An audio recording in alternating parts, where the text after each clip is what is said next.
അസുഖമാട്ടോ ഞാനിപ്പോൾ കാണിച്ചു തന്നത്. സെൽഫി ഡിസോർഡർ, സെൽഫി സിൻഡ്രോം എന്നൊക്കെ പറയും. എന്താ പ്രശ്നം? നമുക്കിങ്ങനെ എവിടെ പോയാലും സെൽഫി എടുത്ത് വാട്സപ്പിലേക്ക് ഫോളോ ചെയ്യുക, ഇൻസ്റ്റാഗ്രാമിൽ ഇടുക. ഇങ്ങനെ ഒരു പ്രശ്നമുണ്ടോ?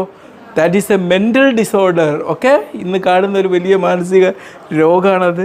ഇപ്പോൾ സെൽഫി ഡിസോർഡറിൻ്റെ പ്രശ്നം എന്ന് വെച്ചാൽ നമ്മളിപ്പോൾ ഒരു മലയുടെ മുകളിൽ പോയി, നമ്മൾ വിചാരിക്കും വീണ്, എങ്ങോട്ട് വീണ്? മലയിൽ നിന്ന് മറിഞ്ഞ് വീണ്. മനസ്സിലായില്ലേ?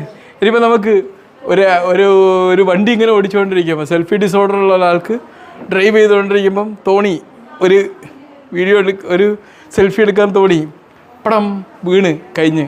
ഈ സെൽഫി എടുത്തിട്ട് ഇൻസ്റ്റാഗ്രാമിൽ പോസ്റ്റ് ചെയ്ത് എത്ര കമൻറ്റ് വന്ന്, എത്ര ഡിസ്ലൈക്ക് വന്ന്, അയ്യോ ഇങ്ങനെ കമൻറ്റ് അടിച്ചോ, ഇങ്ങനെയൊക്കെ ചോദിച്ചു തീർന്ന് ഒരുപാട് മാനസിക സമ്മർദ്ദങ്ങൾ വേറെയും.